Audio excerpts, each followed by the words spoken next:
마지막까지 사형수로 죽더라도 오늘 여기선 한 번쯤 사람으로 남고 싶었습니다.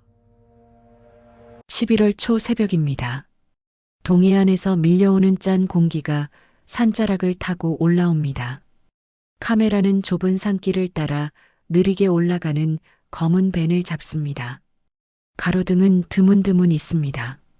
차 유리창에 비치는 빛은 희미합니다. 밴 뒷좌석에 정혜수가 앉아 있습니다. 두꺼운 코트를 여미고 있습니다. 손에는 오래된 노트와 펜이 있습니다. 창밖을 보다가 그는 짧게 숨을 고릅니다. 여기가 오늘 그리고 앞으로 몇 주 동안 그가 머물 세계입니다. 한국에서 가장 엄격한 교도소 중 하나, 동해중앙교도소입니다. 밴이 마지막 커브를 돌자 철조망과 콘크리트 벽이 한꺼번에 시야에 들어옵니다. 망루 위에는 새벽 공기를 가르는 투광등이 켜져 있습니다. 빛은 차갑습니다. 그림자는 길게 늘어집니다. 정혜수는 창문에 손가락을 살짝 대어봅니다. 유리는 차갑습니다. 그는 조용히 중얼거립니다. 그래도 사람 얼굴은 봐야 알지요. 차는 정문 앞에서 멈춥니다. 첫 번째 철문이 열립니다. 두꺼운 철판이 위로 미세하게 떨리며 들어 올려집니다. 철문이 움직일 때마다 금속이 비벼지는 둔탁한 소리가 퍼집니다. 카메라는 철문을 클로즈업으로 잡습니다. 볼트 하나, 용접 자국 하나까지 뚜렷합니다. 이 철문은 수십 년 동안 수천 번 열리고 닫혔을 것입니다. 들어온 사람은 많지만 나간 사람은 많지 않겠지요. 정혜수는 내립니다. 숨을 한번 깊게 쉽니다. 입김이 희미하게 흩어집니다. 그 앞에 한 남자가 서 있습니다. 짧게 깎은 머리, 다소 다른 어깨의 제복. 가슴에는 오영석이라는 이름표가 있습니다. 눈매는 날카롭지만 인사는 공손합니다. 먼 길 오시느라 고생 많으셨습니다. 정혜수입니다. 잘 부탁드리겠습니다. 둘의 악수는 짧고 단단합니다. 카메라는 둘의 손을 한번 잡았다가 곧장 뒤편의 높은 철조망으로 시선을 옮깁니다. 철조망 너머로는 아직 해가 뜨지 않은 하늘이 걸려 있습니다. 이곳은 하루 평균 52년의 형량을 받은 사람들, 그리고 사형수들이 함께 있는 곳입니다. 건물 안으로 들어서자 공기가 달라집니다. 콘크리트 냄새, 오래된 페인트 냄새, 소독약 냄새가 섞여 있습니다. 천장은 낮습니다. 형광등은 희미하게 깜빡입니다. 복도 바닥은 반들반들합니다. 수십 년 동안 수갑찬 발자국이 지나갔겠지요. 벽에는 소방도면, 비상대피 안내문, 규칙표가 가지런히 붙어 있습니다. 그 아래 눈에 띄지 않게 작은 긁힌 자국들이 있습니다. 처음 오시는 분들은 다 비슷하게 말씀하십니다. 오영석이 옆에서 말합니다. 숨이 좀 막힌다고요. 정혜수는 웃으려다 곧 표정을 고칩니다. 그래도 카메라 뒤에 숨을 수 있으니까요. 여기 계신 분들은 숨을 데가 없겠지요. 오영석은 짧게 고개를 끄덕입니다. 그래서 더 규칙이 필요합니다. 규칙이 없으면 다들 서로를 갉아먹습니다. 둘은 첫 번째 보안 검색대를 지나갑니다. 벨트, 시계, 휴대폰이 모두 플라스틱 박스 위로 내려놓입니다. 금속 탐지기가 한번 울리고 교도관이 다시 세밀하게 확인합니다. 정혜수는 이 절차가 익숙합니다. 그는 젊었을 때부터 수많은 현장을 다녔습니다. 전쟁터도, 재난 현장도, 국회 앞도, 경찰서 앞도 모두 경험했습니다. 은퇴하기 전 마지막 방송은 대형 참사 관련 심층 보도였습니다. 그날 이후 그는 잠시 TV에서 사라졌습니다. 카메라는 그의 얼굴을 잡습니다. 깊어진 눈가 주름, 조금 굽은 어깨. 한때는 화면 속에서 또렷한 목소리로 나라의 소식을 전하던 사람입니다. 지금은 세상의 가장 바깥에서 가장 안쪽으로 들어가는 길에 서 있습니다. 그가 이 프로젝트를 다시 맡겠다고 했을 때 주변에서는 말렸습니다. 이제 편하게 쉬셔도 되잖아요. 범죄자들 이야기 누가 보냐고요. 그는 대답하지 않았습니다. 대신 이런 문장을 마음속에만 반복했습니다. 그래서 더 봐야 합니다. 오영석은 복도 끝에 있는 또 다른 철문 앞에서 멈춥니다. 이번 철문은 양쪽으로 열리는 슬라이딩 도어입니다. 위쪽에는 작은 전광판이 있습니다. K동 출입구라는 글자가 LED 빛으로 깜빡입니다. 여기가 사형수동으로 가는 길입니다. 카메라는 그 글자를 클로즈업으로 잡습니다. K. 한 글자지만 이 안에는 12명의 마지막 날짜가 들어 있습니다. 오늘은 바로 들어가지는 않습니다. 오영석이 말합니다. 일단 전체 구조부터 보시지요. 여기는 생각하시는 것보다 단순하고 또 생각하시는 것보다 복잡합니다. 둘은 옆쪽 계단으로 향합니다. 벽에는 각동의 구조도가 붙어 있습니다. 일반 수용동, 작업장, 운동장, 행정격리동, 병동, 그리고 K동. 그 도면은 마치 작게 축소된 도시 지도 같습니다. 정혜수는 도면을 잠시 바라봅니다. 이 안에서도 자기들만의 세계가 있겠지요. 있습니다. 오영석이 짧게 답합니다. 그리고 그 세계는 여기 들어와 보기 전에는 상상하시는 것과 조금 다를 겁니다. 계단을 내려가 복도로 접어들자 철창 너머로 운동장이 잠깐 보입니다. 아직 날이 밝지 않아 코트 안에 손을 찔러 넣은 죄수들의 모습이 실루엣처럼 서 있습니다. 그들 머리 위로 조그만 하얀 숨들이 떠올랐다가 사라집니다. 멀리서 웃음소리가 한 번 들립니다. 곧바로 교도관의 짧은 호통이 이어집니다. 이곳에서도 사람들은 웃습니다. 다만 웃음이 갈 수 있는 거리가 짧을 뿐입니다. 복도의 끝, 작은 유리창 너머로 이발소가 보입니다. 노란 조명이 켜져 있습니다. 흰 가운을 걸친 남자가 거울 앞에서 뭔가를 정리하고 있습니다. 칼과 가위, 빗들이 가지런합니다. 오영석은 설명을 덧붙입니다. 저기는 이발실입니다. 가장 오래된 수감자가 맡고 있지요. 저 사람 이야기만 들어도 한편이 나옵니다. 정혜수는 창문 쪽으로 한 걸음 다가섭니다. 이발사와 손님의 표정, 거울에 비친 뒤통수, 벽에 붙어 있는 오래된 사진들이 잠깐 스쳐 지나갑니다. 카메라는 그 장면을 짧게 담습니다. 그러나 오늘 이발소는 잠깐 스쳐 지나가는 배경일 뿐입니다. 정혜수의 목적지는 그 너머 조금 더 어두운 곳입니다. 다시 복도. 이번에는 좁고 긴 통로입니다. 양옆으로 두꺼운 철문이 줄지어 있습니다. 문마다 작은 직사각형 투시창이 달려 있습니다. 그 안쪽에는 침대 하나, 책상 하나, 변기 하나가 있을 것입니다. 여기는 행정격리동입니다. 오영석이 낮은 목소리로 말합니다. 가장 위험한 사람들, 혹은 가장 위험해질 수 있는 사람들입니다. 정혜수는 투시창 안을 들여다보지 않습니다. 아직은 그럴 필요가 없습니다. 오늘은 길만 기억하면 됩니다. 길을 알아야 나중에 사람에게 다가갈 수 있습니다. 카메라는 그의 뒷모습을 따라갑니다. 카메라 뒤로 철문이 하나씩 닫히고 자물쇠가 잠기는 소리가 연달아 울립니다. 이 세계에서는 소리도 규칙을 따릅니다. 열리는 소리, 닫히는 소리, 잠기는 소리가 하루의 리듬을 만듭니다. 마지막으로 또 하나의 문 앞에 도착합니다.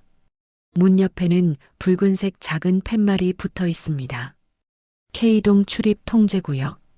입구 위쪽 감시 카메라가 천천히 움직입니다. 렌즈가 정혜수를 한 번, 오영석을 한 번 흡습니다. 오영석이 말합니다. 오늘은 여기까지입니다.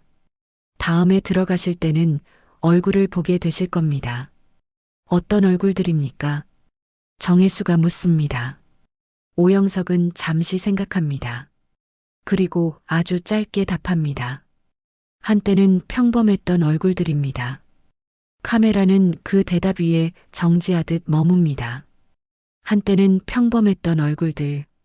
그 얼굴들이 어떻게 이곳까지 오게 되었을까요?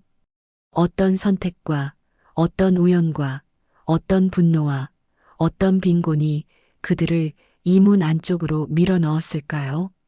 정혜수는 한 걸음 뒤로 물러섭니다. 오늘은 이 철문 앞에서 멈춥니다. 하지만 시청자는 압니다. 이 문은 곧 열릴 것입니다. 이 안에서 소년이었던 사람, 이 안에서 아들을 죽인 아버지, 이 안에서 그날의 총성과 함께 인생이 멈춰버린 한 청년이 카메라 앞에 서게 될 것입니다. 동해중앙교도소의 아침이 밝아옵니다. 철조망 너머로 희미한 동틀녘이 비칩니다. 이곳에서 한 사람의 과거와 현재, 그리고 끝이 정해진 미래가 겹쳐지는 이야기. 그 이야기가 이제 막 첫 번째 철문 앞에서 시작되고 있습니다. 행정동으로 올라오는 계단은 생각보다 가팔랐습니다. 층계참마다 작은 창이 있었습니다. 유리는 뿌옇게 얼어 있었습니다. 바깥의 빛은 아직 푸른색에 가깝습니다. 오영석 소장은 앞서 걸었습니다. 걸음은 빠르지 않았습니다. 그러나 망설임도 없습니다. 정혜수는 한 발짝 뒤를 따라가며 촬영 감독에게 고개만 살짝 끄덕였습니다. 카메라는 이미 돌아가고 있습니다. K동 앞 철문까지 갔다가 멈췄던 일장의 장면은 이제 다른 방향으로 이어지고 있습니다. 사형수동은 잠시 미뤄졌습니다. 대신 소장은 먼저 보여주겠다고 했습니다. 실제로는 이쪽이 더 위험합니다. 행정격리동, 규율을 거부하거나 폭력성이 높거나 스스로를 통제하지 못하는 수감자들이 모여 있는 곳입니다. 복도 문을 여는 순간 공기가 달라졌습니다. 조금 더 습했고 조금 더 답답했습니다. 멀리서 끊어진 욕설한 조각이 들렸습니다. 이어지는 것은 침묵입니다. 문 옆에 있던 교도관이 소장을 보고 일어섰습니다. 허리를 곧게 세웁니다. 오늘 촬영팀 들어옵니다. 오영석이 짧게 설명했습니다. 교도관은 고개를 숙였습니다. 정진우 경위입니다. 정혜수는 예의 바르게 인사했습니다. 수고 많으십니다. 정진우는 잠시 혜수의 얼굴을 살폈습니다. 몇 초 동안 아무 말이 없었습니다. 표정은 딱딱했습니다. 오늘은 저쪽 라인 말고 B라인 위주로 보시죠. 정진우가 말했습니다. 어젯밤에 소란이 좀 있었습니다. 소란이요? 정혜수가 묻습니다. 적응 못하는 친구 하나가 벽을 계속 쳤습니다. 심리 상담은 붙였습니다만 아직 불안정합니다. 간단한 설명이었습니다. 그러나 이 한 줄에 이 건물의 기본 갈등이 모두 담겨 있습니다. 적응할 수 없는 환경. 그러나 제도는 그들을 여기에 두어야 하는 현실. 복도로 들어서자 셀 문들이 길게 늘어서 있습니다. 각 문에는 작은 번호판이 있습니다. 501, 502, 503. 숫자는 단순하지만 그 안에는 각각 다른 인생이 접혀 있겠지요. 촬영팀이 몇 걸음 들어가자 갑자기 한 셀 문이 세게 울렸습니다. 금속이 울리는 소리가 복도 전체로 퍼졌습니다. 문 열어. 미치겠다고. 안쪽에서 쉰 목소리가 터져 나왔습니다. 짧게 끊기는 욕설이 따라붙습니다. 교도관 2명이 재빨리 그 셀로 다가갔습니다. 정진우는 손으로 혜수의 앞을 가로막았습니다. 잠깐만, 이쪽은 피하시죠. 혜수는 반사적으로 뒤로 물러섰습니다. 카메라는 소리만 담고 화면은 복도의 전경을 잡았습니다. 셀 안쪽의 얼굴은 보이지 않습니다. 다만 문을 안에서 때리는 손의 그림자만이 금속 위를 스쳐갑니다. 이 짧은 소동은 곧 가라앉았습니다. 교도관이 낮은 목소리로 무언가를 반복해서 말했습니다. 진정해. 괜찮아. 오늘 상담 들어간다 그랬지. 혜수는 그 말을 듣고 자신도 모르게 숨을 한번 길게 내쉬었습니다. 이곳의 진정은 바깥에서의 진정과는 다른 의미일 것입니다. 잠시 뒤 정진우가 다시 다가왔습니다. 죄송합니다. 이런 장면은 자주 있습니다. 죄송하실 일은 아니지요. 혜수가 말했습니다. 여기가 어떤 곳인지 조금은 보여주신 셈입니다. 이 말은 예의에 가까웠습니다. 그러나 그 안에는 혜수 자신의 갈등이 숨겨져 있었습니다. 현실을 보여주고 싶습니다. 하지만 그 현실이 당사자에게는 또 한 번의 노출이자 상처일 수도 있습니다. 소장은 복도의 반대편을 가리켰습니다. 오늘 뵐 분은 저쪽입니다. 행정격리 중에서도 조용한 편입니다. 그러나 이야기는 가장 무겁습니다. 카메라는 복도를 따라 움직입니다. 길 끝에서 한셀문 앞에 소장이 멈춥니다. 문에는 작은 종이 조각이 테이프로 붙어 있습니다. 주의 장기수영, 미성년 범죄자 출신. 이 문 너머에 서민기가 있습니다.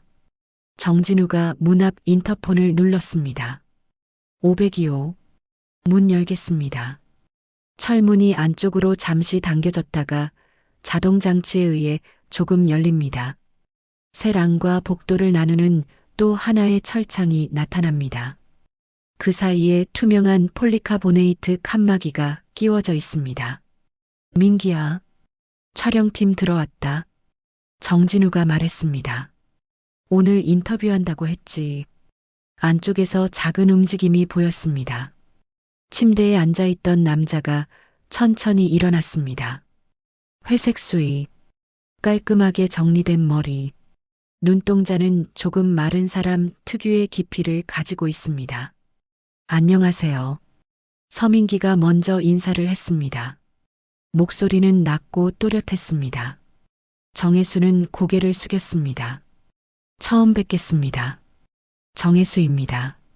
눈길이 잠시 얽혔습니다. 카메라는 철창 사이로 둘의 얼굴을 번갈아 잡습니다. 셀안은 좁았습니다. 침대 하나, 작은 책상 하나, 금속 선반이 하나 붙어 있었습니다. 벽에는 책에서 찢은 그림과 손으로 쓴 문장들이 붙어 있습니다. 오늘은 셀 안에서 촬영해도 되겠습니까? 혜수가 정중하게 묻습니다. 민기는 잠시 소장을 봅니다. 오영석이 고개를 끄덕였습니다. 괜찮지요. 다만 다른 사람 얼굴은 나오지 않게 부탁드립니다. 촬영 감독이 조심스럽게 셀 안으로 카메라를 들여옵니다. 철창 안팎을 가르는 칸막이 너머로 혜수는 책상 옆에 섭니다. 거리감은 있지만 눈과 눈은 충분히 마주칠 수 있는 위치입니다. 인터뷰는 간단한 소개부터 시작했습니다. 여기 오신 지는 얼마나 되셨습니까? 이 교도소에는요? 민기가 되묻습니다. 15살 때 왔습니다. 지금은 38이시지요. 예. 그러니까 20년이 조금 넘었네요. 숫자는 짧았습니다. 그러나 그 안에 담긴 시간은 무겁습니다. 15살에서 38까지 한 사람이 성장하고 어른이 되고 인생의 방향을 정할 나이입니다. 혜수는 일부러 숫자를 한 번 더 반복했습니다. 15에서 38까지를 여기서 보내셨군요. 민기는 웃지도 찡그리지도 않았습니다. 표정은 거의 변하지 않았습니다. 네. 저는 밖에서 어른이 된 적이 없습니다. 간단한 문장이었습니다. 그러나 혜수는 순간 이 말을 어떻게 받아야 할지 몰랐습니다. 이곳은 보통 어른이 되면 안 되는 곳입니다. 그런데 그는 이곳에서만 자랐습니다. 혜수는 메모를 하지 않았습니다. 이 문장은 그냥 머리에 새겨두기로 했습니다. 조금의 침묵이 지나갔습니다. 카메라는 민기의 손을 잡습니다. 손등에는 펜을 오래 잡아온 사람의 느낌이 있습니다. 얇고 마른 손가락, 굳은 살은 없습니다. 죄송하지만 그날 이야기를 조금만 들을 수 있을까요? 혜수가 조심스럽게 말을 꺼냈습니다. 민기는 고개를 아주 약간 숙였습니다. 눈꺼풀 사이가 조금 좁아졌습니다. 방송에서는 어디까지 나가나요? 민기 씨가 원하지 않는 부분은 나가지 않게 할 수 있습니다. 그게 가능합니까? 그래야 한다고 생각합니다. 짧은 문장들이 오갔습니다. 서로를 시험하는 아주 조심스러운 질문과 대답이었습니다. 잠시 후 민기가 숨을 길게 들이켰습니다. 13살이었습니다. 그때는 동네에서 친구랑 같이 용돈 벌겠다고 다녔습니다. 잔디 깎아드리는 거요. 평일 방과 후에 그의 시선은 혜수가 아니라 셀 벽을 향해 있었습니다.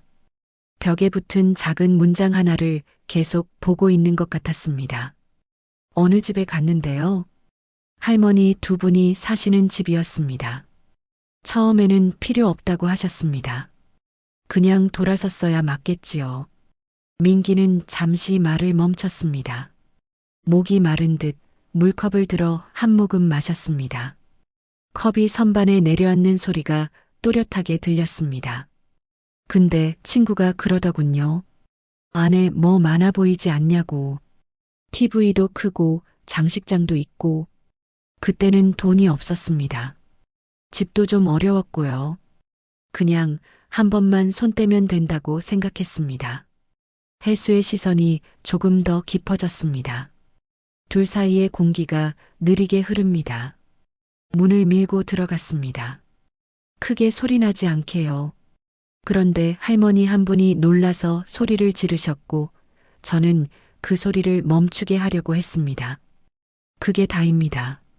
그 멈추게 하는 것이 혜수가 이어 말하려다 잠시 입을 다물었습니다. 대신 아주 작게 물었습니다. 칼이었습니까? 민기는 고개를 끄덕였습니다. 네. 부엌에 있던 칼이었습니다. 저는 크게 생각하지 않았습니다.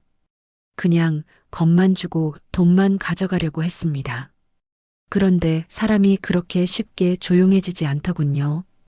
이 문장은 말끝이 조금 흔들렸습니다. 혜수는 그 떨림을 바로 잡아두고 싶었습니다. 그러나 그의 역할은 질문하는 사람이지 대신 울어주는 사람이 아닙니다. 그날 이후 어떻게 됐습니까? 금방 잡혔습니다. 13살이니까요. 20대도 없었습니다. 학교 사람들, 동네 사람들 다 아는 얼굴이었으니까요. 민기는 담담하게 말했습니다.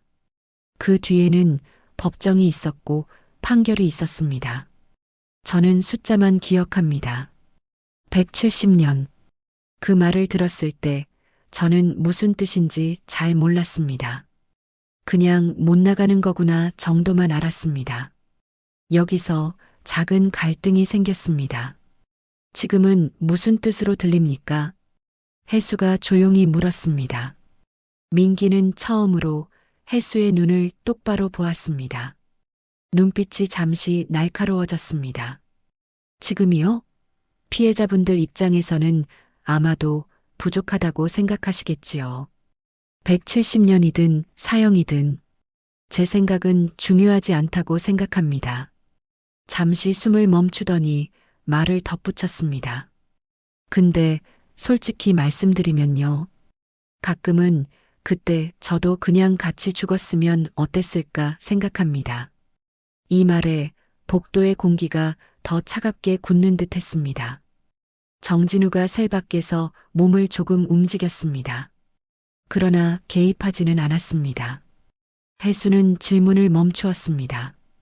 지금은 파고들 때가 아닙니다.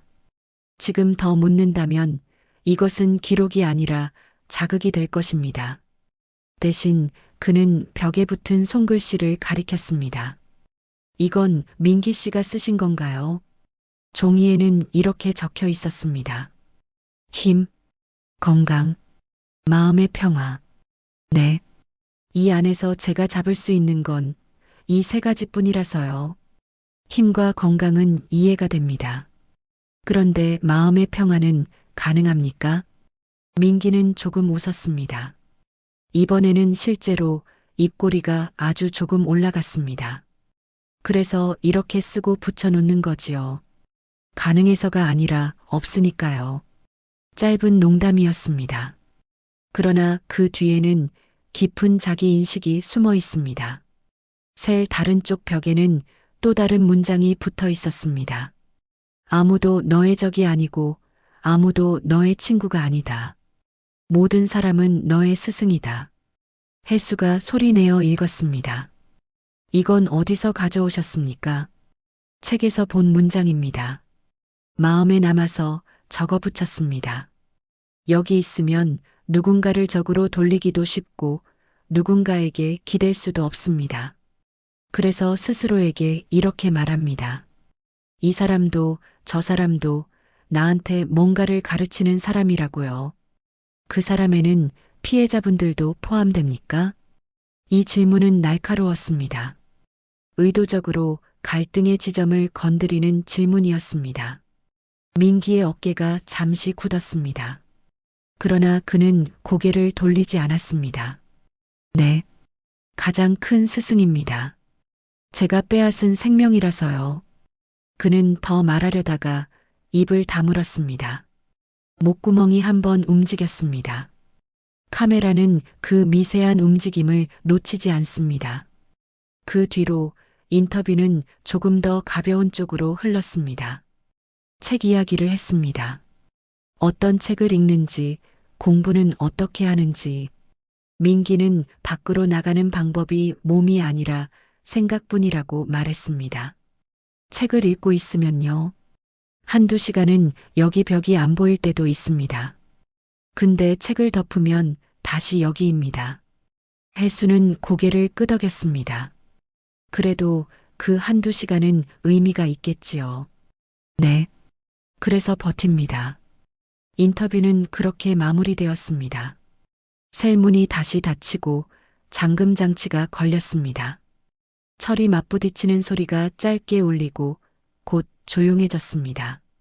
복도에 나와서 혜수는 잠시 벽에 기대지 않고 서서 숨을 골랐습니다. 벽에 기댈 수 있었습니다.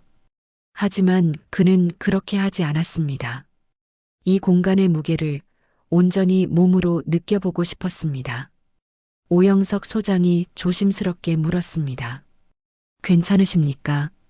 예, 괜찮습니다. 혜수는 그렇게 대답했지만 얼굴은 조금 달라져 있었습니다. 아까보다 눈빛이 더 깊어졌습니다.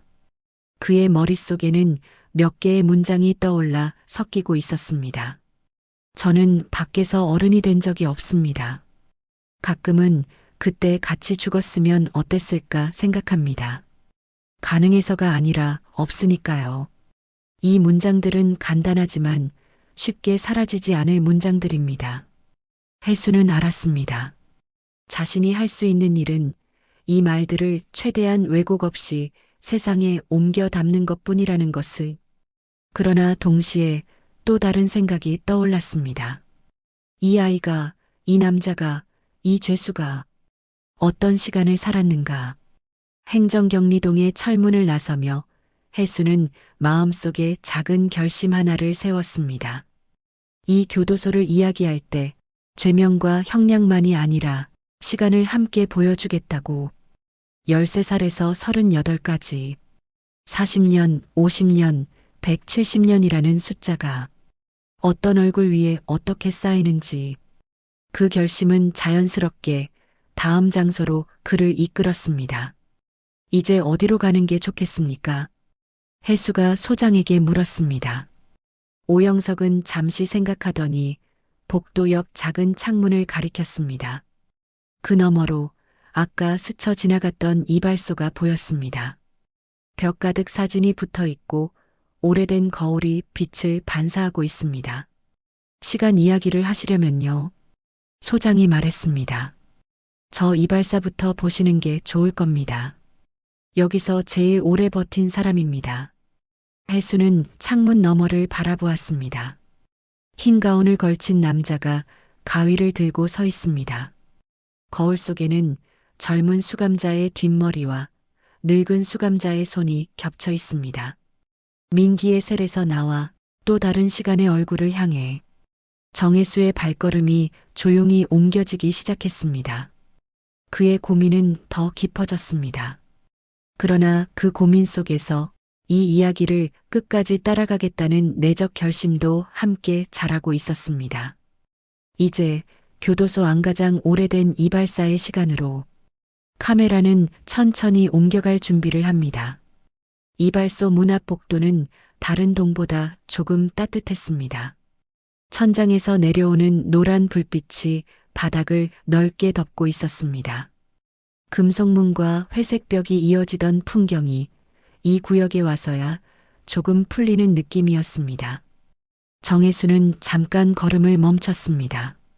마음속에서 아까의 결심을 다시 떠올렸습니다. 시간을 보여주자. 사건보다 형량보다 그 위에 쌓인 시간을. 그 생각이 발을 다시 앞으로 밀었습니다. 유리창 너머로 이발소가 보였습니다. 좁은 방입니다. 가운데에는 오래된 의자가 2개, 양옆으로 거울과 선반이 붙어 있습니다. 거울 위 벽 가득 사진이 매달려 있습니다. 흑백과 컬러가 섞여 있습니다. 하얀 가운을 입은 남자가 거울 앞을 정리하고 있습니다. 머리는 하얗게 센 상태로 짧게 깎여 있습니다. 어깨는 넓지만 자세는 약간 구부정합니다. 오영석 소장이 문을 열었습니다. 박기현 씨. 남자가 고개를 들었습니다. 눈빛이 한번 문 쪽을 스칩니다. 잠깐 경계. 이어서 익숙한 체념. 오늘 말씀드린 촬영팀입니다. 박기현은 손에 들고 있던 가위를 내려놓았습니다. 손가락 마디에 굳은 살이 굵게 박혀 있습니다. 예. 들어오시죠. 목소리는 의외로 부드럽습니다. 정혜수는 고개를 숙이며 방 안으로 한 발 들어섰습니다. 공기는 샴푸 냄새와 비누 냄새가 섞여 있었습니다. 다른 동의 소독약 냄새와는 조금 달랐습니다. 그는 공간을 먼저 스캔했습니다. 의자, 거울, 선반, 바닥의 머리카락, 그리고 무엇보다 벽의 사진들. 사진은 규칙 없이 그러나 촘촘하게 붙어 있습니다. 근육질 젊은 남자의 상반신 사진, 수의를 입은 채 웃고 있는 중년의 얼굴, 눈가에 주름이 깊어진 노인의 측면, 몇 장은 교도관들과 함께 찍은 단체 사진이었습니다. 그 속에 박기현은 지금보다 훨씬 접습니다. 군인처럼 짧은 스포츠 머리, 눈빛은 날카롭고 입꼬리는 조금 올라가 있습니다. 이 사람도 한때는 저들처럼 젊었다. 이 방은 한 사람의 나이 듦이 겹겹이 붙어 있는 공간이다. 혜수는 그런 생각을 하며 한 장 한 장 눈으로 스쳤습니다. 대사는 서두르지 않기로 했습니다. 소장이 먼저 말을 꺼냈습니다. 박 씨가 여기서 제일 오래된 사람입니다. 70년대 중반부터 있었지요? 76년에 이발소로 왔습니다. 박기현이 대답했습니다. 그 전에는 다른 데 있었고요. 그의 말 속에는 말하지 않아도 되는 과거가 있습니다. 혜수는 굳이 캐묻지 않았습니다. 오늘 이 자리의 목적은 재판 기록을 다시 쓰는 일이 아니기 때문입니다. 머리는 누가 깎아주십니까? 혜수가 조심스럽게 물었습니다. 박기현이 잠깐 웃었습니다. 제가 저 스스로 깎습니다. 거울 2개 있으면 대충 모양은 나옵니다. 대답은 가볍지만 그 안에 있는 고립감이 느껴졌습니다. 이발사는 모두의 머리를 만지지만 자신의 머리는 결국 혼자 깎아야 합니다. 촬영 감독이 카메라 위치를 잡는 동안 혜수는 벽의 사진 하나에 시선이 멈췄습니다. 구석에 조금 구겨진 채 붙어 있는 사진. 흑백. 배경은 교도소 운동장으로 보입니다. 젊은 수감자들이 철봉 앞에 서 있습니다. 웃는 얼굴도 있고 팔짱을 낀 얼굴도 있습니다. 그중 맨 왼쪽 짧은 머리에 눈이 큰 소년이 서 있습니다. 몸은 마른데 눈은 또렷합니다. 옆에 어른들보다 키도 작습니다. 사진 아래 볼펜으로 적힌 이름이 희미하게 보였습니다. 서민기 16. 해수의 손이 잠시 굳었습니다. 시선이 사진과 조금 전 행정격리 셀의 얼굴을 오갔습니다. 이곳에도 민기의 시간이 붙어 있다. 그는 그 사실이 낯설면서도 당연하게 느껴졌습니다. 교도소 안에서의 시간은 사람을 동으로 나누지 않습니다. 이발소, 운동장, 격리동, 사형동 모두 같은 선 위에 있습니다. 민기 씨도 여기서 머리를 깎았습니까? 해수가 사진을 가리키며 물었습니다. 박기현이 그쪽을 봤습니다. 눈빛이 잠시 흔들렸습니다. 예. 어릴 때는 한동안 여기 와서 깎았습니다. 그때는 아직 어린 티가 많이 났지요. 소장은 말없이 사진을 한번 훑었습니다. 정진우 경위는 복도에서 이 장면을 지켜보고 있습니다. 그들 각자에게 이 사진은 조금 다른 의미일 것입니다. 해수는 속으로 짧게 정리합니다. 이발소는 단지 머리카락을 자르는 곳이 아니다. 이곳은 교도소 안의 시간이 층층이 쌓이는 장소다. 인터뷰를 시작했습니다. 여기 이발소는 어떤 곳입니까? 박기현은 잠시 천장을 봤다가 다시 카메라를 향했습니다. 여기서는 다들 그냥 손님입니다. 조직이든 일반이든 교도관이든 들어와서 앉으면 머리만 두고 가는 거지요. 문 밖과는 다르다는 말씀이시군요. 밖에서는 누가 누군지 중요합니다. 여기서는 누워서 머리 감는 순간에는 다 똑같습니다. 눈 감고 있으니까요. 간단한 비유였습니다. 그러나 해수는 그 말이 이 공간의 핵심이라고 느꼈습니다. 촬영은 이어졌습니다. 박기현이 실제로 수감자 한 명의 머리를 손질하는 장면을 담았습니다. 젊은 수감자가 의자에 앉자 그는 손목의 힘만으로 가위를 놀립니다. 머리카락이 바닥으로 떨어지는 소리가 미세하게 들립니다. 젊은 뒷머리와 늙은 손. 이 대비가 화면을 채웁니다. 작업이 끝나고 손님이 나가자 방 안이 잠시 조용해졌습니다. 해수는 그 순간을 틈타 조금 더 개인적인 질문을 꺼냈습니다. 사진이 많습니다. 박기현이 고개를 돌려 벽을 봅니다. 본인 얼굴이 담긴 수십 장의 사진이 한꺼번에 시야에 들어옵니다. 처음에는 그냥 붙였습니다. 시간이 어떻게 지나가는지 궁금했습니다. 궁금하셨습니까? 예. 안 붙여놓으면 기억이 잘 안 납니다.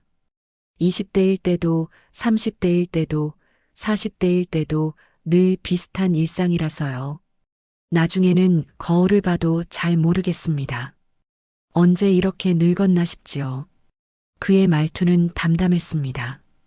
그러나 해수는 그 담담함이 감정을 다 써버린 사람의 평탄해진 목소리라는 것을 느꼈습니다. 저 사진들 나중에 가지고 나가실 생각이십니까? 박기현이 오영석을 잠시 봅니다. 소장은 말없이 눈을 내리깔았습니다. 법적으로는 아직 모릅니다. 저는 그냥 언젠가 나간다고 상상하고 있습니다. 그는 웃었습니다. 희미하지만 분명한 웃음입니다. 상상이라도 해야지요. 안 하면 버티기 어렵습니다. 여기까지는 해수가 어느 정도 예상했던 흐름이었습니다. 시간, 사진, 상상. 이발사의 긴 형량과 그가 만들어온 개인적인 세계. 그러나 예상치 못한 단서가 다른 쪽 벽에서 나타났습니다. 해수의 시선이 우연히 한 액자를 스쳤습니다. 유리 틀에 들어간 사진입니다. 이전의 것들보다 비교적 최근입니다. 사진 속에는 박기현과 젊은 남자 두 명이 있습니다. 한 명은 교도관 제복을 입었습니다. 다른 한 명은 수의를 입었는데 표정은 밝습니다. 수의를 입은 청년이 손가락으로 비자를 만들고 있습니다. 박기현의 어깨에 기대듯 서 있습니다. 옆에는 흐릿하게 적힌 글씨가 있습니다. 마지막 커트, 고마웠습니다. 혜수는 목 안쪽이 반사적으로 말라오는 것을 느꼈습니다. 이분은 지금은 안 계신 분입니까? 알면서도 확인하듯 물었습니다. 박기현의 표정이 순간 굳었습니다. 소장도 정진우도 가볍게 숨을 들이켰습니다. 짧은 침묵이 흘렀습니다. 카메라의 미세한 모터 소리만이 방 안에 남았습니다. 예. 박기현이 답했습니다. 사형수였습니다. 혜수는 더 묻지 않았습니다. 그러나 박기현이 스스로 말을 이어갔습니다. 저 친구 처음 왔을 때는 10대 같았습니다. 말투도 애같고 눈도 컸습니다. 운동장에 나올 때마다 여기 들러서 거울을 오래 보곤 했습니다. 형, 나 여기서 늙는 거냐고 묻더군요. 그는 잠시 웃었습니다. 그러나 웃음 끝이 떨렸습니다. 집행 날짜 잡히고 나서 한 번 더 깎으러 왔습니다. 그때 저 말 쓰고 사진 찍자고 했습니다. 자기가 밖에 있는 가족한테 보여주고 싶다고. 혜수는 본능적으로 벽 쪽으로 한 발 다가갔습니다. 사진 속 청년의 얼굴을 조금 더 가까이 봅니다. 그 눈빛은 어디선가 본 것 같습니다. 행정격리동에서 본 아이의 얼굴로 늙어가는 남자들과 겹쳐 보였습니다. 박기현이 낮게 말했습니다. 그래서 저는 K동에는 안 갑니다. 이 말은 마치 오래 참고 있다가 튀어나온 속마음 같았습니다. 소장은 눈을 내리깔았습니다. 정진우는 옆에서 조용히 고개를 끄덕였습니다. 머리를 자르면 정이 듭니다. 손 닿음만큼 얼굴이 남습니다. 근데 그 얼굴이 어느 날 밤에 갑자기 사라집니다. 대신 복도가 이상하게 조용해집니다. 저는 거기까지 보고 싶지는 않습니다. 이제 혜수의 머릿속 목표가 흔들리기 시작했습니다. 나는 관찰하러 왔다. 시간을 기록하려고 왔다. 그렇게만 생각했습니다. 그러나 지금 이발사의 말은 그를 한 걸음 안쪽으로 끌어당기고 있었습니다. 피디님은요? 박기현이 갑자기 혜수를 향해 물었습니다. 사형동에도 들어가십니까? 단순한 질문입니다. 그러나 그 속에는 숨은 의미가 있습니다. 당신은 어디까지 볼 수 있나? 어디까지 견딜 수 있나? 혜수는 즉답하지 못했습니다. 입안에서 몇 개의 문장이 돌았습니다. 원래 계획은 인터뷰까지입니다. 사형 집행 자체는 화면에 담지 않을 겁니다. 나는 기록자가 될 뿐입니다. 그러나 실제로 입 밖에 나온 말은 달랐습니다. 네, 들어가야겠지요. 자신의 목소리가 의외로 단단하게 들렸습니다. 그는 잠시 놀랐습니다. 그러나 이미 말은 나왔습니다. 박기현은 그 답을 듣고 고개를 끄덕였습니다. 그럼 한 가지는 알고 가십시오. 어떤 겁니까? 처음 들어가실 때 보이는 얼굴이 마지막으로 나오실 때 보이는 얼굴이 아닐 수도 있습니다. 사형수들도 여기서 계속 변합니다. 어떤 애는 끝날 때쯤 조금 더 사람이 됩니다. 어떤 애는 끝까지 분노만 품고 갑니다. 그걸 그냥 담고 나올 수 있을지 그게 관건일 겁니다. 그 말은 직업적인 충고이면서도 인간적인 경고였습니다. 혜수는 시선을 사진에서 거울로 옮겼습니다. 거울 속에는 박기현의 뒷모습과 자신의 옆얼굴이 함께 비쳤습니다. 늙어가는 수감자와 현장에서 물러났다가 다시 돌아온 방송인. 두 사람 모두 시간을 일로 다루는 사람들입니다. 방을 나설 시간이 되었습니다. 촬영은 충분히 이루어졌습니다. 그럼에도 혜수는 쉽게 문 쪽으로 발을 떼지 못했습니다. 이 사진들, 그가 마지막으로 한 번 더 확인하듯 말했습니다. 나중에 진짜로 들고 나가실 수 있었으면 좋겠습니다. 박기현은 짧게 웃었습니다. 피디님이 그렇게 말씀해 주시면 그 말도 붙여놔야겠네요. 혜수는 고개를 숙였습니다. 그 순간 이발소 안의 시간과 밖의 시간이 겹쳤습니다. 복도에 나오자 공기가 다시 차갑게 느껴졌습니다. 조명도 희게 식은 느낌입니다. 조금 전까지 따뜻하게 느껴졌던 이발소는 이제 철문 하나 너머 작은 섬처럼 멀어졌습니다. 혜수는 걸음을 옮기면서 마음속이 흔들리는 것을 느꼈습니다. 처음엔 나는 화면 밖 사람이라고 생각했다. 이제는 이 안의 사람들에게 어떤 질문을 던져야 할지부터 두렵다. 그 두려움 속에서 한 얼굴이 떠올랐습니다. 행정경리동의 서민기도 아니고 이발소의 박기현도 아닌 아직 만나지 않은 얼굴. 사형수동 K동 안쪽 마지막 커트라고 적힌 사진 속 청년과 닮았을지도 모를 누군가. 오영석 소장이 옆에서 말했습니다. 이제 K동 준비를 하셔야겠습니다. 사형수 쪽은 절차가 더 까다롭습니다. 정진우도 거들었습니다. 들어가시면 혹시라도 정이 들지 않게 조심하십시오. 여기는 정이 들면 일이 어려워지는 곳입니다. 혜수는 그 말을 듣고도 마음속에서 다른 생각을 하고 있었습니다. 정이 들지 않는 게 정말 옳은가? 그 질문은 입 밖으로 나오지 않았습니다. 대신 짧게 대답했습니다. 네, 절차대로 하겠습니다. 그러나 그의 시선은 이미 다른 쪽을 보고 있었습니다. K동으로 향하는 복도, 붉은 글씨로 출입 통제라고 적힌 문. 그 너머에서 어쩌면 누군가가 오늘도 벽을 보고 앉아 있을 것입니다. 그 얼굴을 마주해야 한다는 사실, 그 얼굴을 보여주어야 한다는 책임. 이 두 가지가 서로 부딪히며 정혜수의 목표와 관계를 흔들고 있었습니다. 이발실에서 나오는 길에 그는 마음속으로 또 하나의 결심을 세웠습니다. 사형수동에 들어가면 죄명보다 먼저 얼굴을 보자. 형량보다 먼저 그들이 잃어버린 시간을 물어보자. 하지만 동시에 알고 있었습니다. 그 질문들이 자신에게도 되돌아올 것이라는 것을. 당신은 무엇을 잃고 여기까지 왔습니까? 카메라는 복도를 따라 멀어지는 그의 뒷모습을 잡습니다. 조명이 점점 어두운 쪽으로 기웁니다. 그 끝에는 아직 열리지 않은 K동의 철문이 있습니다. 챕터사로 향하는 길 위에서 정혜수의 마음은 더 깊은 곳을 향해 내려가고 있었습니다. K동 앞 복도는 이상하리만큼 조용했습니다. 바깥 운동장에서는 여전히 구령 소리가 들렸습니다. 수감자들의 발자국, 교도관의 호통, 철문 닫히는 소리. 그런데 이 복도에 들어서는 순간 모든 소리가 문턱에서 잘리는 것 같았습니다. 정혜수는 마지막 철문 앞에 서 있었습니다. 벽시계는 오전 10시를 조금 넘기고 있었습니다. 경고문이 눈에 들어왔습니다.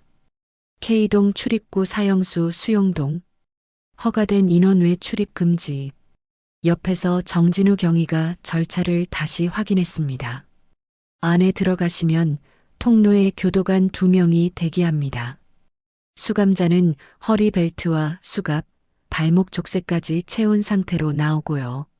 신체 접촉은 안 됩니다.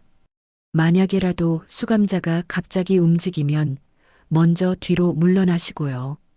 말은 설명이지만 실제로는 경고였습니다. 오영석 소장이 덧붙였습니다. 오늘 보실 분은 여기서도 비교적 안정적인 편입니다. 그래도 방심하시면 안 됩니다. 혜수는 짧게 고개를 끄덕였습니다. 손 안에서 펜이 조금 미끄러졌습니다. 손바닥에 땀이 맺혀 있었습니다. 사형수동에 들어가면 죄명보다 먼저 얼굴을 보자. 아까 세운 결심이 떠올랐습니다. 지금은 그 결심이 막연한 말처럼 느껴졌습니다. 경고음이 울렸습니다. 지잉. 금속문이 천천히 옆으로 밀려났습니다. K동 복도는 일반 수용동보다 더 좁았습니다. 천장은 낮고 형광등은 더 밝았습니다. 빛은 흰색에 가까웠습니다. 온기 없는 흰색. 양옆으로 문이 줄지어 있습니다. 작은 투시창이 달려 있고 안쪽에는 그 흔한 TV 불빛도 보이지 않았습니다. 해수의 귀에는 자기 숨소리만 크게 들렸습니다. 카메라 모터 돌아가는 소리, 교도관 무전기에서 나는 잡음. 작은 소리 하나에도 몸이 반응했습니다. 복도 끝 인터뷰실 앞에서 걸음이 멈췄습니다. 문 위 팻말. 접견조사실. 정진우가 문을 열며 말했습니다. 먼저 들어가 계시면 제가 데리고 오겠습니다. 해수와 촬영 감독은 방 안으로 들어갔습니다. 방은 작았습니다. 가운데 테이블 하나, 양쪽에 의자 2개씩, 천장 구석에는 카메라가 달려 있습니다. 벽에는 작은 비상벨이 붉은색으로 붙어 있습니다. 테이블 한가운데를 가르는 금속 봉이 올라와 있습니다. 양옆 사람의 거리를 일정하게 유지시키는 구조입니다. 해수는 카메라 위치를 확인하는 감독을 잠시 바라보다 천천히 의자에 앉았습니다. 허리를 곧게 세웠습니다. 얼굴을 보자. 자녀 시간이나 죄목이 아니라 먼저 얼굴을. 문 밖에서 쇠사슬 소리가 들려왔습니다. 발목이 끌리는 소리, 규칙적인 쇳소리. 문이 열렸습니다. 회색 수의를 입은 젊은 남자가 들어왔습니다. 허리에는 굵은 가죽 벨트가 둘러져 있고 그 벨트에 손목이 연결된 채였습니다.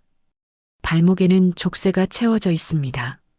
발을 옮길 때마다 체인이 바닥을 긁었습니다. 류준호. 해수는 사진으로만 보았던 얼굴을 처음 실제로 보았습니다. 생각보다 어려 보였습니다. 눈매는 또렷했습니다. 입술은 두꺼운 편이었습니다. 턱선에는 아직 20대의 흔적이 남아 있습니다. 그러나 눈 밑에 잔주름과 미세한 다크서클이 이곳에서의 시간을 말해주고 있었습니다. 앉으세요. 정진우가 말했습니다. 준호는 태어난 듯 의자에 앉았습니다. 몸을 뒤로 젖혀보려 했지만 허리 벨트 때문에 움직임이 제한됩니다. 쇠사슬이 다시 한번 울렸습니다. 처음 뵙겠습니다. 정혜수입니다. 해수의 인사에 준호는 고개를 가볍게 끄덕였습니다. TV에서 봤습니다. 그렇습니까? 예전 뉴스 할 때요. 목소리만 들어도 알겠네요. 말투에는 약간의 농담이 섞여 있었습니다. 하지만 눈빛은 장난스럽지 않았습니다. 상대의 반응을 살피는 눈이었습니다. 카메라가 돌아가기 시작했습니다. 붉은 램프가 작게 켜졌습니다. 정진우가 밖으로 나가며 말했습니다. 문은 잠깁니다. 문제 생기면 벨 누르십시오. 문이 닫히고 잠금 장치가 돌아가는 소리가 또렷하게 들렸습니다. 이제 방 안에는 둘과 촬영 감독뿐입니다. 짧은 침묵. 먼저 말을 시작한 건 준호였습니다. 선생님, 제가 오늘의 악역이지요. 악역이라고 생각합니까? 사형수면 악역 아닌가요? 짧게 주고받는 말. 공기는 이미 팽팽했습니다. 해수는 준비해온 질문지를 넘기지 않았습니다. 대본대로 가면 이 자리에 진짜 공기가 빠져나갈 것 같았습니다. 먼저 본인 소개부터 부탁드려도 되겠습니까? 무슨 소개를요? 여기 오기 전 어떤 사람이었는지요? 준호는 잠시 웃었습니다. 그러나 웃음이 눈에 닿지는 않았습니다. 서울 변두리에서 태어났습니다. 엄마, 동생 하나. 아버지는 집을 잘 안 들어왔고요. 말은 간단했습니다. 그러나 그 안에는 긴 생활이 눌려 있었습니다. 학교는 재미없었습니다. 선생님들 말도 마찬가지고요. 경찰은 더 싫었고요. 경찰이 왜 싫었습니까? 어릴 때 집에 자주 왔습니다. 엄마랑 아버지 싸울 때마다요. 그때부터였던 것 같습니다. 파란 불빛, 신발 벗고 현관에 서 있는 경찰들 얼굴 보면 그냥 다 싫어졌습니다. 짧은 문장이 이어졌습니다. 혜수는 질문을 더하지 않았습니다. 말줄기를 스스로 만들도록 놔두었습니다. 나중에는요. 그냥 감옥 영화 좋아했습니다. 교도소는 어떤 데일까 그런 생각도 많이 했고요. 나중에 진짜 오게 될 줄은 몰랐지만요. 이 대목에서 혜수의 안쪽에서 작은 충돌이 일어났습니다. 어릴 때부터 이런 상상을 했고 결국 그 상상대로 살아버린 사람. 그의 입에서 나온 말은 달랐습니다. 감옥을 궁금해했다는 말이 인상적입니다. 이상하죠. 준호가 어깨를 살짝 올렸다 내렸습니다. 근데 진짜입니다. TV에서 철조망이나 죄수복 나오면 눈을 못 뗐습니다. 나중에 알았습니다. 여기서 나갈 수 없는 사람이 된 뒤에요. 그게 나쁜 징조였다는 걸. 공기가 조금 더 무거워졌습니다. 혜수는 깊은 질문으로 넘어갈 타이밍이라고 느꼈습니다. 그날 이야기로 들어가겠습니다. 방 안이 더 조용해진 것 같았습니다. 준호는 고개를 뒤로 살짝 젖혔다가 다시 정면을 봤습니다. 눈이 카메라와 혜수 사이를 번갈아 움직였습니다. 다들 그 얘기 듣고 싶어 합니다. 당신이 여기 온 이유이기도 하니까요. 맞습니다. 그는 숨을 한번 길게 들이켰습니다. 친구랑 같이 돌아다녔습니다. 밤에 차 골라서 멈추게 하고 운전자 끌어내리고 휠이랑 타이어 빼서 팔았습니다.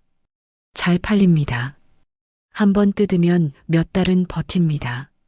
말이 빠르게 이어졌습니다. 마치 이미 수십 번 반복한 이야기처럼 그날도 똑같았습니다.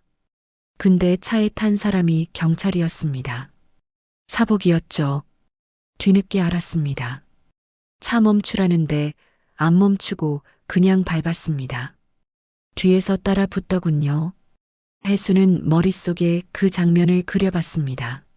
어두운 도로, 과속하는 차, 뒤를 쫓는 경찰차. 쫓기다 보니까 좁은 골목으로 들어갔습니다. 벽에 박았습니다. 차는 거기서 끝났고 저는 뛰었습니다. 그 사람도 뛰어왔습니다. 생각보다 빨랐습니다. 숨이 턱까지 차는데 발소리가 바로 뒤까지 따라왔습니다. 그의 목소리가 조금 빨라졌습니다. 손목이 움직이려다 쇠사슬에 막혔습니다. 사슬이 짧게 울렸습니다. 그래서요. 혜수가 낮게 물었습니다. 그냥 총 꺼냈습니다. 하도 가까이 오니까 몇 번 쏘면 겁먹고 멈출 줄 알았습니다. 드라마처럼요. 근데 그는 입술을 깨물었습니다. 드라마처럼 안 되더군요. 짧은 하지만 무거운 문장. 나중에 TV로 봤습니다. 형사 사망이라고. 아내 울고 있고 애들이 울고 있고 그 화면 보고 알았습니다. 제가 생각한 몇 발 쏘면 멈출 줄 알았다는 게 그냥 변명도 안 되는 말이라는 걸. 여기서 혜수는 준비해 온 말을 꺼냈습니다. 갈등의 중심을 향해 들어가는 질문이었습니다. 그 유족들 제가 만났습니다. 준호의 시선이 순간 고정됐습니다. 언제요? 몇 년 전 사건 재점검 프로그램을 하면서요. 방 안의 공기가 바뀌었습니다. 촬영 감독도 무의식적으로 숨을 죽였습니다. 아내분은 아직도 왜만 묻고 계셨습니다. 왜 그날, 왜 내 남편이었냐고요. 준호의 눈이 흔들렸습니다. 목이 굳어졌습니다. 그 얘기를 지금 저한테 하시는 겁니까? 당신도 알아야 할 것 같아서요. 짧은 침묵. 준호는 고개를 숙였다가 다시 들었습니다. 눈가가 붉어져 있었습니다. 선생님, 네. 그분들 인터뷰할 때 제가 어떤 모습으로 나갔습니까? 재판 당시 장면이 나갔습니다. 판결 듣고 웃던 그 화면. 준호는 눈을 감았습니다. 입술이 떨렸습니다. 그때 일부러 웃었습니다. 다들 저를 악마라고 부르더군요. 판사도 검사도 기자도. 그러면 그냥 악마처럼 웃어야 할 것 같았습니다. 약간 버티는 척이기도 했고요. 그는 숨을 짧게 내쉬었습니다. 근데 재판 끝나고 독방 들어가서 불 끄면 그 웃음이 제 머리에서 안 사라졌습니다. 내가 한 웃음인데도 제일 무서운 게 그 웃음이었습니다. 혜수는 그 말을 적지 않았습니다. 그냥 눈으로 얼굴을 보며 들었습니다. 이쯤에서 질문의 방향이 달라져야 할 타이밍이었습니다.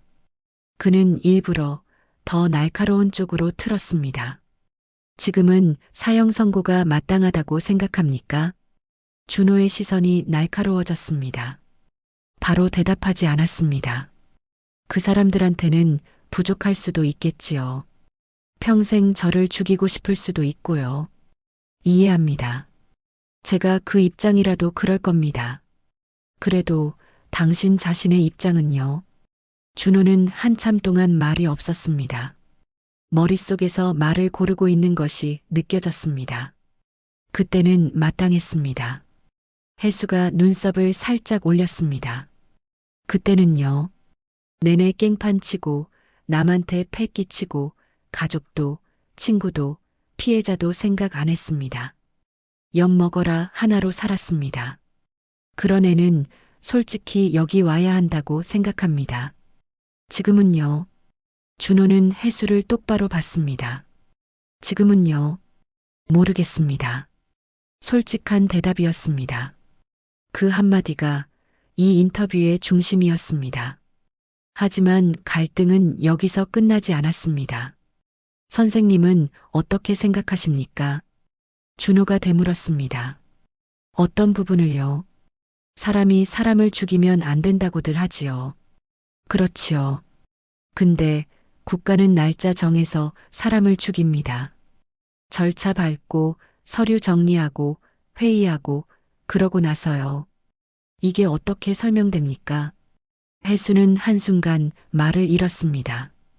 예상했던 질문입니다. 그래서 준비해온 표현도 있었습니다. 법의 이름으로 사회계약의 결과로 책임의 귀속 같은 단어들. 그러나 이 좁은 방 안에서 그 단어들은 너무 멀게 느껴졌습니다. 법을 만든 건 사람들입니다. 그가 어렵게 말을 꺼냈습니다. 그 법에 따라 책임을 묻는 구조를 만든 거고요. 책임. 준호가 되뇌었습니다. 그 책임 안에 저도 포함되어 있습니다. 사람 죽였습니다. 인정합니다. 그래서 여기 있습니다. 근데 그는 고개를 조금 기울였습니다. 선생님도 조금은 들어있지 않습니까? 제가요? 예. 지금 이 자리도요. 나중에 편집해서 나갈 거잖아요. 제가 웃었던 장면, 제가 울먹이는 장면, 제가 모르겠다고 하는 장면. 그걸 묶어서 사람들한테 보여줄 겁니다. 여기 이런 놈 있다고요. 그의 목소리가 조금 높아졌습니다. 그럼 사람들은 말하겠죠. 역시 죽어야 돼. 아니면 불쌍한 척하네. 둘 중 하나겠죠. 선생님은 지금 저를 다시 한번 묻고 있는 겁니다. 카메라로. 방 안 공기가 순간 뜨거워졌습니다. 혜수는 등 뒤에 식은 땀이 흐르는 것을 느꼈습니다. 이건 예상 밖의 충돌이었습니다. 피해자와 가해자의 경계를 말하려다가 기록자와 피기록자의 갈등으로 넘어가 버렸습니다. 그렇게 보일 수 있겠네요. 혜수가 인정하듯 말했습니다. 저는 다만 보여주고 싶었습니다. 여기 있는 사람들도 언젠가 누군가의 아들이었고, 누군가의 학생이었고, 누군가의 친구였다는 걸요. 그 말 방송에 나갑니까? 준호가 되물었습니다. 나가야지요. 그럼 그 다음 자막에는 뭐가 붙습니까? 그러나 그는 형사를 죽였다 이런 거 붙겠죠. 짧은 침묵 뒤 그는 낮게 웃었습니다. 배신감 같은 건 없습니다. 애초에 기대한 게 없으니까요. 다만 선생님이 어디까지 견딜 수 있는지 궁금합니다. 저 같은 놈 얼굴을 사람 얼굴이라고 끝까지 부를 수 있을지. 이 말은 칼날 같았습니다. 해수를 향해 겨눠진 동시에 그 자신을 향해 꽂고 있는 말이기도 했습니다. 해수는 갑자기 행정경리동에서 본 서민기의 문장이 떠올랐습니다. 아무도 너의 친구도 너의 적도 아니다. 모든 사람은 너의 스승이다. 지금 이 방 안에서 자신에게 가장 날카로운 것을 가르치고 있는 스승은 사형수였습니다. 해수는 펜을 내려놓았습니다. 대신 마이크 쪽으로 몸을 조금 기울였습니다. 마지막으로 한 가지만 더 여쭤보겠습니다. 벌써 마지막입니까? 필요하면 또 오겠습니다. 그럴 리는 없겠죠. 준호가 짧게 웃었습니다. 일회성이에요. 우리 같은 놈들은 그래도 묻겠습니다. 해수는 그의 눈을 똑바로 봤습니다. 그날 총을 쏘기 전에 누군가 한마디만 해줬더라면 좋았다고 생각한 적 있습니까? 준호의 눈이 크게 떴습니다. 예상치 못한 방향이었습니다. 입술이 떨렸습니다. 목이 여러 번 움직였습니다. 말이 바로 나오지 않았습니다. 예. 누구였습니까? 그냥 아무나요. 그의 눈가에 눈물이 맺혔습니다. 손목이 벨트에 묶인 채 허공을 한번 움켜쥐려다 멈췄습니다. 그 골목 들어가기 전에 그만해라 한마디 해줄 사람. 친구도 어른도 경찰도 아무나 누가 하나만 잡았으면 아마 지금 여기 앉아있진 않았을 겁니다. 눈물이 턱선까지 흘렀습니다. 그는 머리를 옆으로 돌리려 했지만 쇠사슬이 다시 울렸습니다. 선생님, 목소리가 떨렸습니다. 나중에 나 죽었다는 뉴스 나갈 겁니다. 그때도 제 이름 앞에 사형수라고 붙겠죠. 해수는 아무 말도 하지 못했습니다. 그냥 부탁이 하나 있습니다. 말씀해 보십시오. 언젠가 한 번만이라도 방송에서든 어디서든 제 이름 앞에 사람이라고 붙여주실 수 있습니까? 사형수 말고요. 잠깐이라도. 방안이 완전히 멈춘 것 같았습니다. 촬영 감독도 카메라 위에서 시선을 떼지 못했습니다. 붉은 녹화 램프만이 옅게 깜빡였습니다. 해수는 숨을 길게 들이켰다가 내쉬었습니다. 네. 대답은 짧았습니다. 그러나 그 한마디에 지금껏 이 교도소에서 들었던 모든 문장이 한꺼번에 실린 것 같았습니다. 약속하겠습니다. 준호는 눈을 감았습니다. 입술이 조금 떨리다가 이내 굳었습니다. 문 밖에서 정진우의 목소리가 들려왔습니다.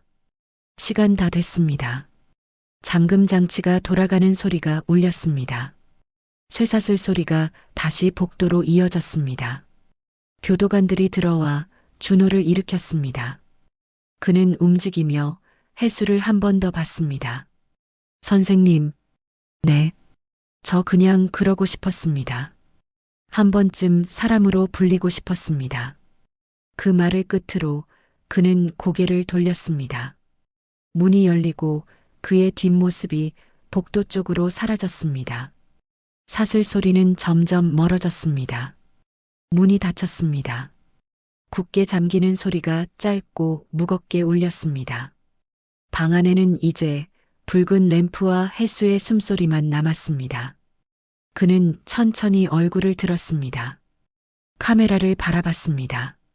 이 화면을 어떻게 내보낼 것인가? 이 사람을 무엇으로 소개할 것인가?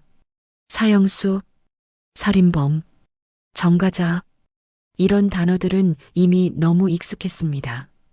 그러나 방금 들은 마지막 한마디가 모든 익숙한 단어들을 밀어냈습니다.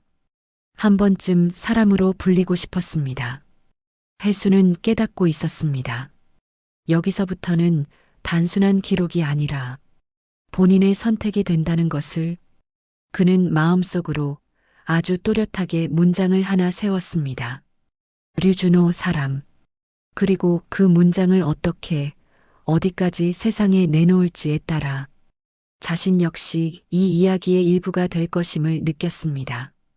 K동을 나가는 길, 복도의 형광등이 하나씩 지나갔습니다.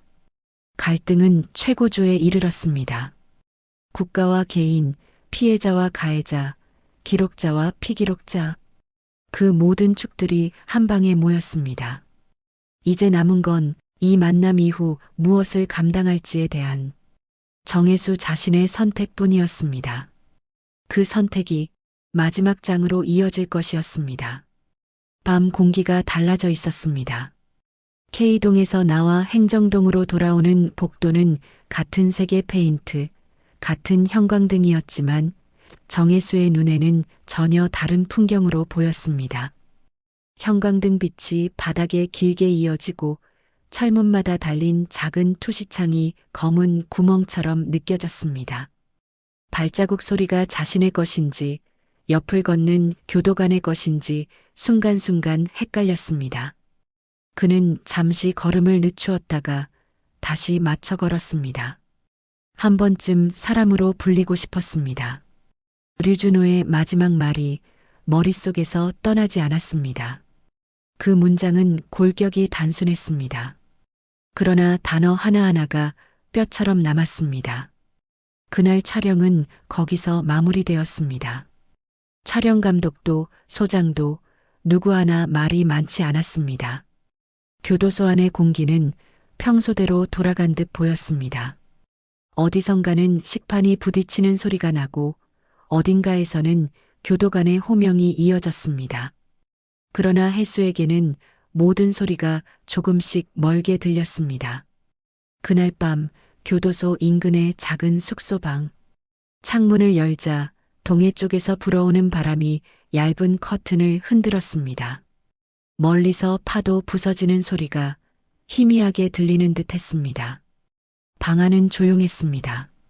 테이블 위에 인터뷰 노트가 펼쳐져 있고 옆에는 교도소 지도와 촬영 일정표가 놓여 있었습니다. 펜은 그대로 멈춰 있습니다. 그는 노트 한 페이지를 넘겼습니다. 맨 위에는 아침에 적어둔 문장이 보였습니다. 사형수동 죄명보다 먼저 얼굴을. 혜수는 그 문장을 펜으로 한번 긋다가 멈추었습니다.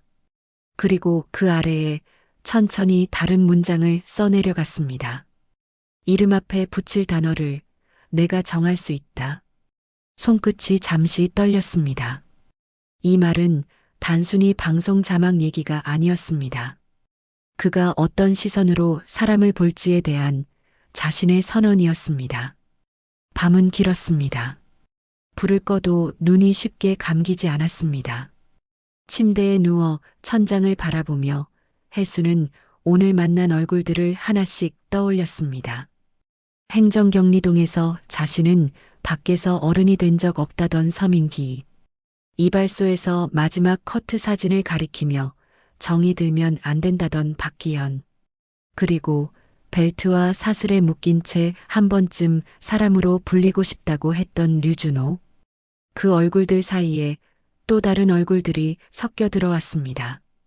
예전 방송에서 만났던 유가족들, 사고 현장에서 울던 부모들, 마지막으로 병원 문을 나서던 환자 가족들. 누구는 평생 피해자로 남고 누구는 평생 가해자로 남는다. 그 사이 어디쯤에 자신 같은 사람이 서 있습니다. 카메라를 들고 마이크를 들고 이름 앞에 단어를 붙이는 사람. 그 사실이 처음으로 또렷하게 부담으로 다가왔습니다.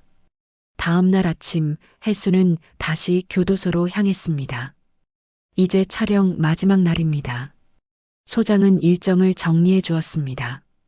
행정경리동 한 번 더 들르시고 이발실 들르신 뒤 마무리 인사 정도 하시면 되겠습니다. 먼저 찾아간 곳은 서민기의 셀이었습니다. 복도는 어제와 다르지 않았습니다. 그러나 그에게는 한 번 더 걸어야 하는 길처럼 느껴졌습니다. 철문이 열리고 폴리카보네이트 칸막이 너머로 민기가 보였습니다. 책상 앞에 앉아 책을 읽고 있었습니다. 그는 기척을 느끼고 고개를 들었습니다. 눈빛은 여전히 차분했습니다.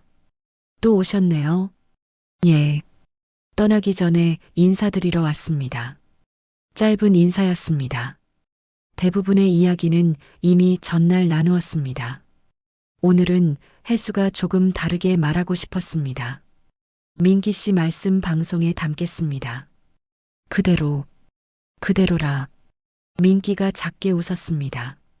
조금은 자르시겠지요. 그럴 수도 있습니다. 하지만 핵심은 놓치지 않겠습니다. 민기는 잠시 혜수를 바라보았습니다. 그 시선 안에는 기대도, 불신도, 체념도 섞여 있지 않았습니다. 그냥 조용한 확인이었습니다. 하나만 여쭤보겠습니다. 혜수가 먼저 말을 꺼냈습니다.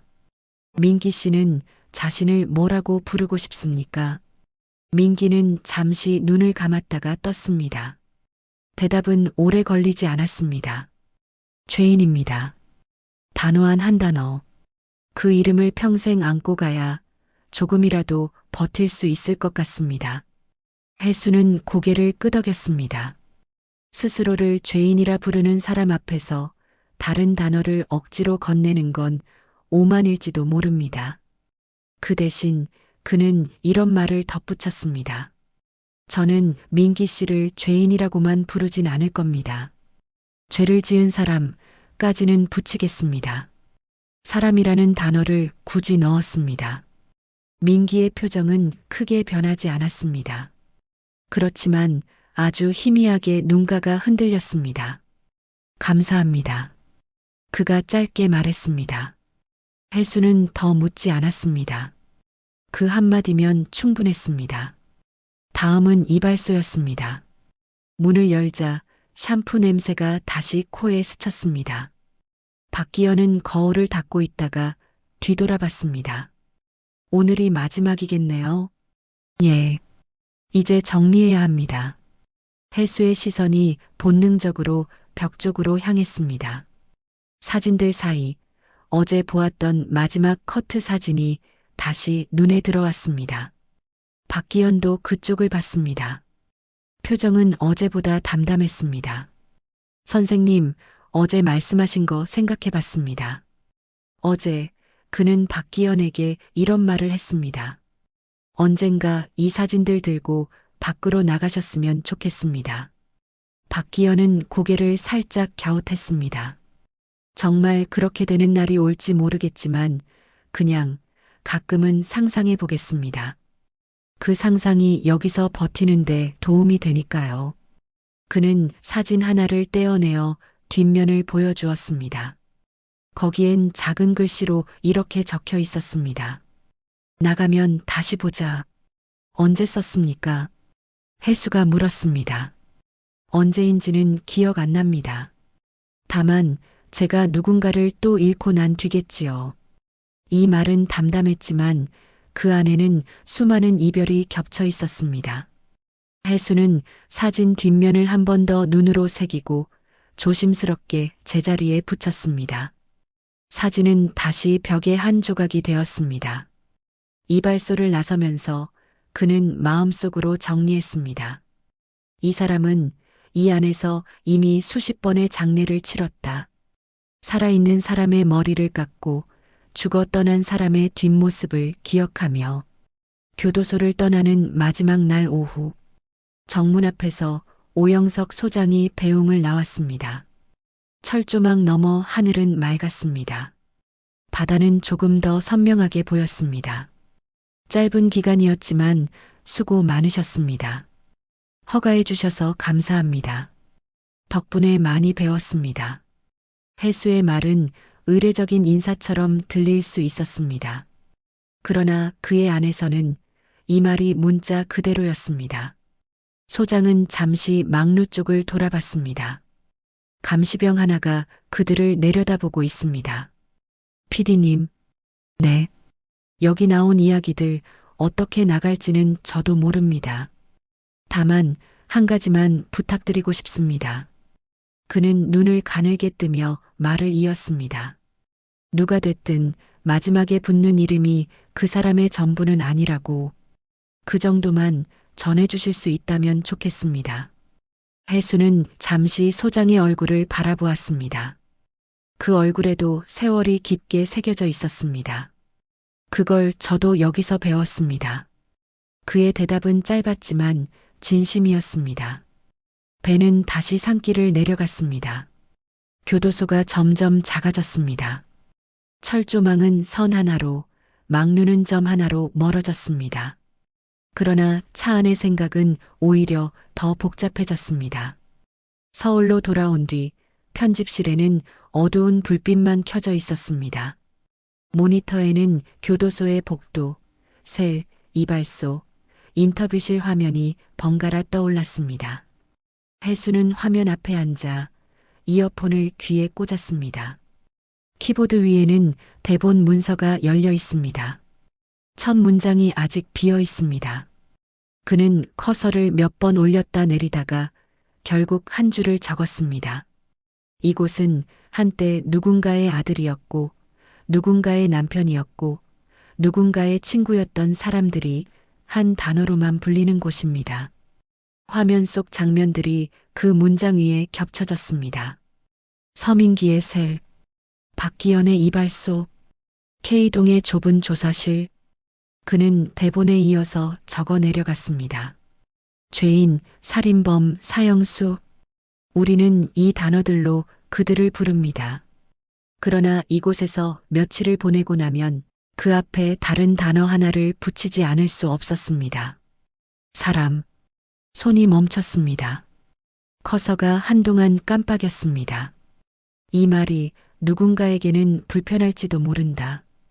유가족들에게는 상처일지도 모른다. 혜수는 알고 있었습니다. 그럼에도 불구하고 이 문장을 빼버리면 자신이 들은 말들의 무게를 배신하는 것 같았습니다. 한 번쯤 사람으로 불리고 싶었습니다. 그 부탁을 외면하는 순간 이 다큐멘터리는 단순한 범죄 기록으로 남을 것입니다. 그는 그것을 원하지 않았습니다. 몇 번의 망설임 끝에 그는 그 문장을 남겨두었습니다. 녹음실에서 나레이션을 읽을 때 목소리는 자연히 달라졌습니다. 원고 위 문장 하나하나가 교도소 냄새와 복도 소리, 누군가의 눈빛과 겹쳐졌습니다. 우리는 그들을 죄인이라고 부릅니다. 맞는 말입니다. 그러나 죄를 지은 사람이라고 부를 때 그 뒤에 사람이라는 단어를 지워서는 안 될 것 같습니다. 마이크 뒤에서도 자신의 심장이 조금 더 빠르게 뛰는 것이 느껴졌습니다. 방송 당일 정혜수는 모니터 앞에서 프로그램이 시작되는 장면을 지켜봤습니다. 오프닝 화면에 동해중앙교도소 전경이 떠오르고 자신의 나레이션이 흘러나왔습니다. 교도소 안에서 만난 얼굴들이 하나씩 화면에 나타났습니다. 서민기, 박기현, 그리고 류준호. 자막에는 이렇게 뜨고 있었습니다.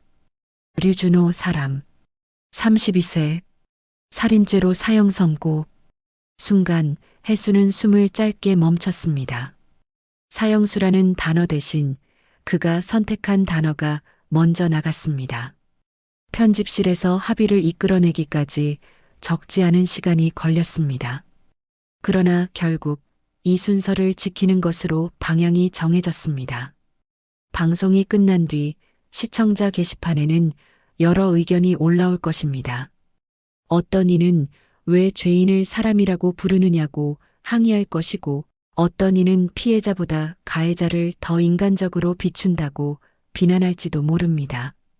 혜수는 그 가능성을 모두 알고 있었습니다. 그럼에도 불구하고 그는 마지막 자막까지 확인하며 화면을 끝까지 지켜봤습니다. 프로그램이 끝나고 스튜디오 밖으로 나왔을 때 바깥은 이미 밤이 깊어져 있었습니다. 도심의 불빛이 흩어져 있고 사람들은 각자의 속도로 길을 걷고 있었습니다. 누군가는 웃으며 통화를 하고 누군가는 피곤한 얼굴로 버스 정류장에 서 있습니다. 누군가는 뛰어가는 아이의 손을 잡아당기고 있습니다. 그 평범한 얼굴들을 바라보면서 혜수는 문득 이런 생각을 했습니다. 이들 중 누군가는 언젠가 피해자가 될 수도 있고 가해자가 될 수도 있다. 지금은 아무도 그렇지 않지만 한순간의 선택과 우연이 사람을 어디로 데려갈지 아무도 모른다. 그 생각은 섬뜩하면서도 동시에 한 가지 사실을 또렷하게 떠올리게 했습니다. 그래서 오늘을 살아가는 이 순간에도 서로를 부르는 말에는 조심해야 한다는 것. 쉽게 누군가를 한 단어로 가두지 말아야 한다는 것. 정혜수는 건물 입구 앞에서 잠시 하늘을 올려다봤습니다. 도시의 하늘은 별이 잘 보이지 않았습니다. 대신 희미한 구름 사이로 달빛이 번져 있었습니다. 그는 마음속으로 아주 짧은 문장을 하나 더 더했습니다. 죄를 미워하되 사람을 지워버리지는 말자. 완벽한 문장은 아닐지도 모릅니다. 누군가에게는 너무 느슨한 말이고 또 다른 누군가에게는 여전히 날카로운 말일 것입니다. 그러나 지금의 그가 할 수 있는 정도의 균형이 바로 이 한 줄이라고 느꼈습니다. 동해 중앙교도소에서는 여전히 같은 하루가 반복될 것입니다. 아침 점호, 작업, 식사, 운동, 점검. 행정격리셀에서는 누군가가 책을 펼치고 이발소에서는 또 다른 머리카락이 바닥에 쌓일 것입니다. K동의 조사실에서는 누군가가 또렷한 목소리로 자신의 얘기를 시작할지도 모릅니다. 카메라는 이제 그곳에 없습니다. 정혜수도 그 복도에 서 있지 않습니다. 그러나 화면에 담긴 시간과 얼굴들은 어디선가 다시 재생될 것입니다. 누군가는 그 장면을 보며 분노할 것이고, 누군가는 슬퍼할 것이고, 누군가는 잠깐 멈춰 서생각에 잠길 것입니다. 그 다양한 반응들 속에서 한 번쯤은 이런 질문이 떠오르기를 혜수는 조용히 바랐습니다. 이 사람을 나는 어떤 이름으로 기억할 것인가? 답은 각자의 몫입니다. 정혜수는 그저 한 번의 방송으로 그 질문을 던지는 역할을 했을 뿐입니다. 그럼에도 그 질문 하나가 누군가의 언어를 조금은 바꾸고 누군가의 시선을 아주 조금은 늦추게 만든다면 그것으로 충분하다고 그는 생각했습니다. 밤바람이 살짝 불었습니다. 양복 자락이 흔들렸습니다. 그는 코트를 여미고 천천히 발걸음을 옮겼습니다. 오늘도 내일도 누군가의 이름 앞에 어떤 단어를 붙일지 조금 더 신중해진 사람으로